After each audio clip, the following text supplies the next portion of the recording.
Loumi Miyamna Thengnariba Awaba Koknaba machine kaya Puthoktuna Lakliba Ahongshangbam SANATOMBANA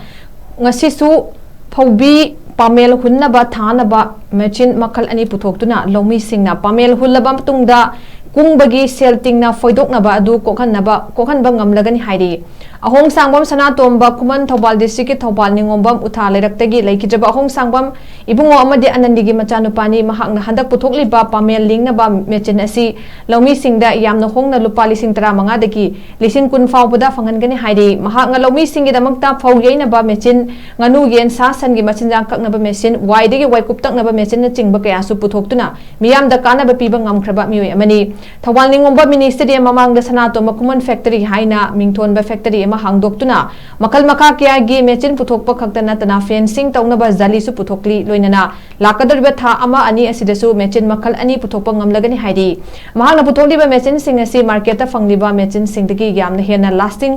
HUNNABA mawongda saba khaktana tana yamna hongnasu miyamda fanghali maramasina lamdam asigi inkhalagliba thabak thidiba thabak fangdabagi kangawnaraba naharol singna hotpu hotnarabadi punsida soidana mai pakani lainga ke thabak khakta thabak nati isani sabu thabak pijaduna yamna laina senthok lambi semjaba yai lamdam asigi mipum kudimak senthok lambi laihanduna wattapa daba chawkhatpa iramdam ama semlase hainasu SANATOMBANA miyamda apil tawki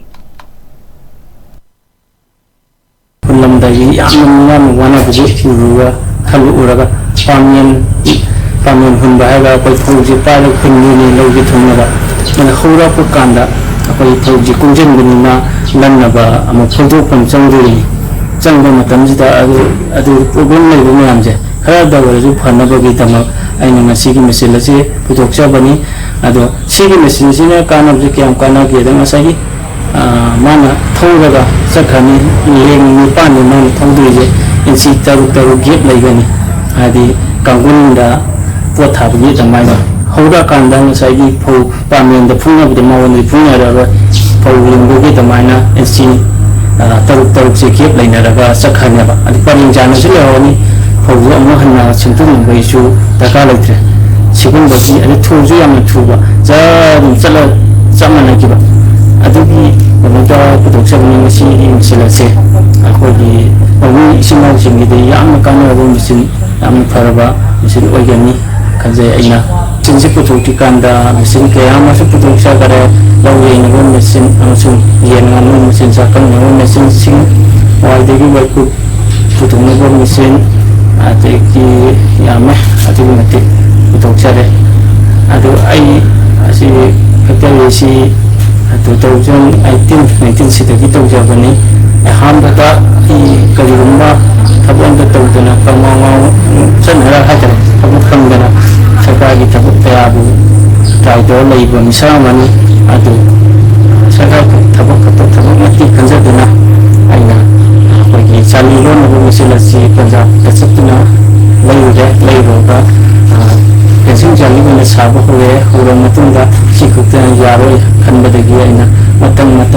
pose ai kokide puthore si misinje puthokya si puthokya aina aina matang puthokchabani puthokpadana ta patje tek khila ikam pesa sang tabama tawje pesa leje tabana kanam teki mating logode ni sarkar ki kari kumam te yaude aduna aina sidil lakpi ikam jina misinjing khaga lai khaga sempat tawraga honazarapadagi ngasi yamna nuksibiba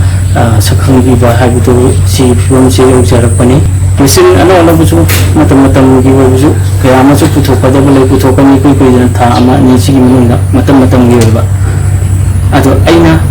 arubuda ai thamjing gi tunga hodagriga buju singal sing sapana harun singda ai honari bu samai tawna som su koi thabuk laiti sarkar gi thabuk phangdi na thabuk laiti haiduna laibi bagi mabutta hoji karigumba kharadang tawsi kunaisi ngasi kunaisi tungda horabadaba koi nugo singi dam karigumba kharadang tawamsi haibitu khandiraga HUNNABA laptaba oidina koi afabu khunayama oyomnu ki honnang nasi hai